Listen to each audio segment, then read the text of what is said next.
Saludamos cordialmente a todos los auditores y continuamos con Alimento Diario. Esta semana lleva por título La abominación desoladora, de la serie Entonces vendrá el fin. Ya vamos en el volumen 6.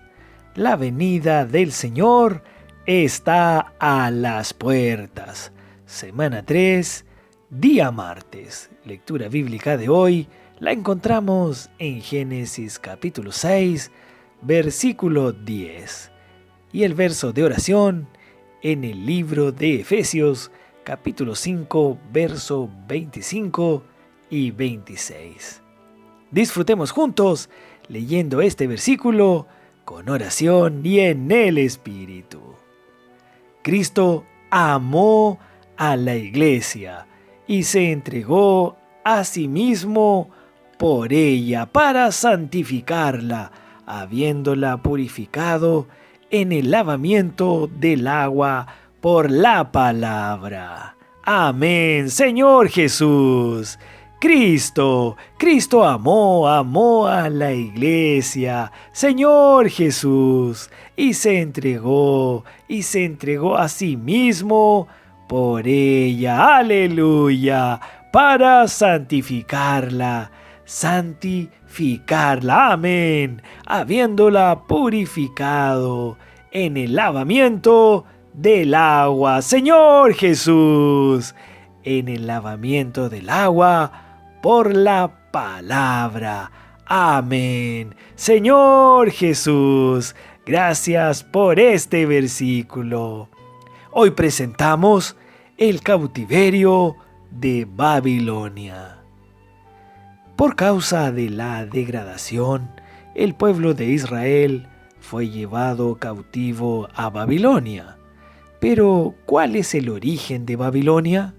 Su origen es Babel, conforme a lo que leemos. Y Cus engendró a Nimrod, quien llegó a ser el primer poderoso en la tierra. Este fue vigoroso cazador delante de Jehová, por lo cual dice, así como Nimrod, vigoroso cazador delante de Jehová. Génesis capítulo 10, versos 8 y 9. Cuando era joven consideraba esta porción como algo positivo, porque Nimrod era vigoroso cazador delante del Señor. Pero el relato aquí es negativo, porque él lideró una generación contra Dios después del diluvio. Cuando el diluvio se acabó, tuvo inicio una nueva generación con Noé y su familia, que eran temerosos de Dios. Noé tuvo 3 hijos. Uno fue Sem, el otro Cam y Jafet. Un descendiente de Cam, Cus, engendró a Nimrod, quien llegó a ser poderoso en la tierra e influenció a los que temían a Dios por causa del diluvio a no temerle más, ni depender de él. Con ese discurso de independencia de Dios, Nimrod creó una civilización sin Dios.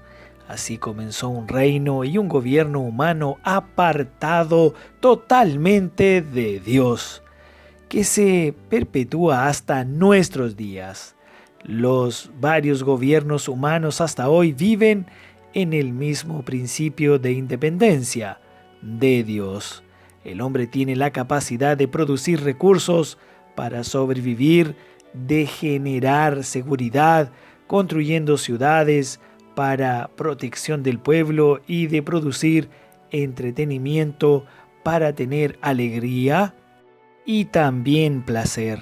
Así que el hombre ahora piensa que no necesita más de Dios.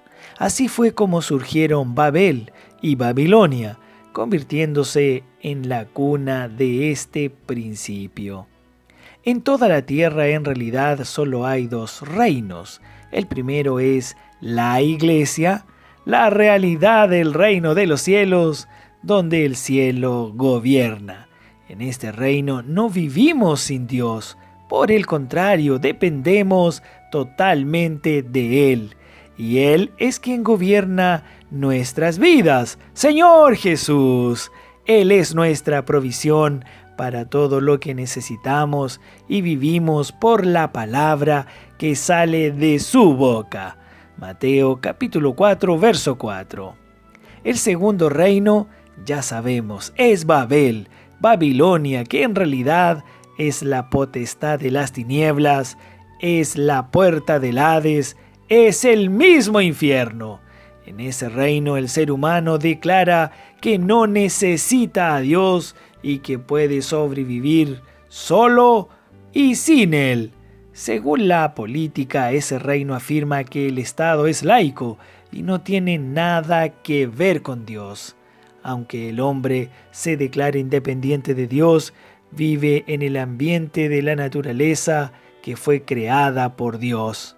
Al afirmar que se cuida solo, termina olvidando que no tiene control sobre el tiempo, la lluvia, la sequía, la producción agrícola. Finalmente, cuando se da cuenta de que hay elementos naturales sobre los cuales no tiene el control, el ser humano apela a la idolatría.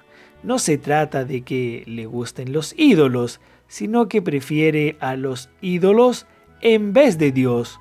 Por tanto, no es de admirar que inventen para su propio beneficio e interés una variedad de ídolos tales como el dios de la fertilidad, de la producción agrícola para evitar las inundaciones, las tempestades, las sequías, la fertilidad del matrimonio, de los camioneros, etc. Cualquier semejanza con los tiempos de hoy no es una simple coincidencia. Esto expone el egoísmo humano. Sin embargo, detrás de los ídolos hay demonios escondidos, cuya fuerza es mayor que la fuerza humana. Estos pueden favorecer, pero siempre cobran un alto precio, esclavizando al ser humano con la potestad de las tinieblas. Que el Señor nos libre de todo esto. Nosotros estamos en el reino de los cielos. No podemos permitir que Babilonia, el principio de Babel, entre en la iglesia, en nuestro hogar, en nuestra relación con las personas. Cuando el Señor Jesús dijo a sus discípulos: «Sabéis que los gobernantes de las naciones se enseñorean de ellas, y los que son grandes ejercen sobre ella potestad, mas entre vosotros no será así». En otras palabras, quiso decir que en Babel, en Babilonia, es así, pero en el reino de los cielos, por supuesto, no es así. En Babel los hombres buscan ser los primeros, los poderosos luchan por tener más posición y poder, pero en la iglesia no es así. ¿Considera que usted está libre de Babilonia? Babilonia está en su viejo hombre, también está en su carne. Por tanto, solo hay una manera de librarnos de su influencia. ¿Cuál es esa, querido hermano, querido auditor? Es vivir en el Espíritu. Gálatas capítulo 5, versos 16 y 25. Si vivimos en la carne, caeremos en el cautiverio babilónico. Gracias a Dios, hemos sido librados de ese cautiverio. ¡Aleluya! El cautiverio por el cual Israel pasó también aprisionó a la iglesia. Hasta el final del primer siglo, la condición de la iglesia era maravillosa. Hubo una ascensión y crecimiento continuo. Pese a ello, posteriormente la degradación entró. Del segundo siglo en adelante comenzó la lucha por la posición, el poder, el dinero, las riquezas, y la iglesia se fue degradando cada vez más. Fue así como la iglesia se contaminó con el principio de Babel, llegando al punto más bajo con la iglesia en Tiatira. Apocalipsis capítulo 2, versículo 18 al 29. En la época de la iglesia en Sardis hubo una reacción positiva, pero esta iglesia no tuvo la fuerza suficiente para librarse de la influencia de Babel. Entonces Dios tuvo que llamar a la iglesia en Filadelfia para el final de los tiempos. A partir de los hermanos de Moravia al comienzo del siglo XVIII, la iglesia comenzó a esbozar una restauración.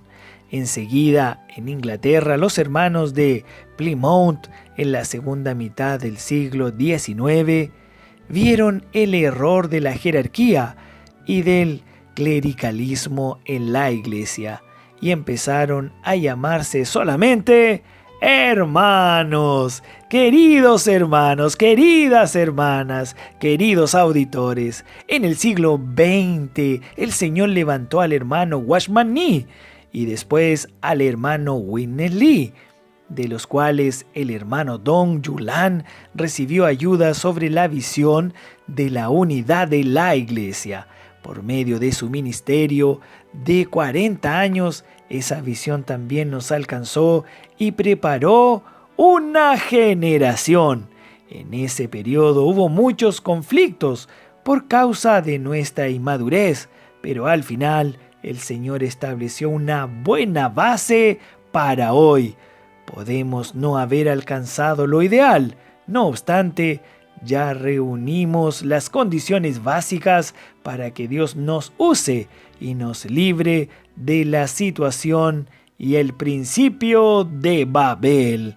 ¡Alabado sea Dios! Pablo escribió a los Efesios: Cristo amó a la iglesia y se entregó a sí mismo por ella para santificarla. ¿Por qué la iglesia necesita ser santificada? Porque los hombres están contaminados con el principio de Babel. Entonces el Señor necesita santificarnos, es decir, cambiar nuestra naturaleza corrupta por la naturaleza santa de Dios, a través de un proceso de transformación espiritual. ¿Y quién hace esa transformación? La respuesta está en el versículo que sigue.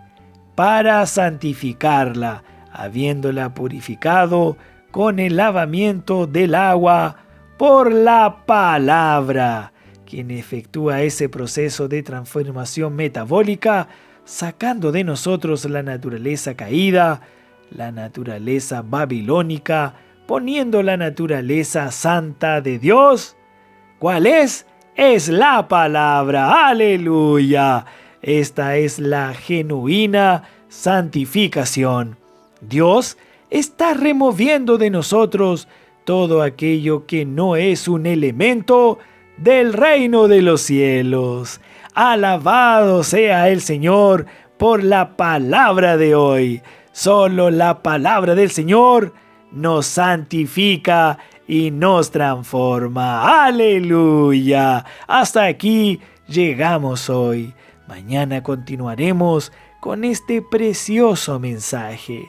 Pregunta: ¿el cautiverio babilónico tiene el aspecto físico y espiritual?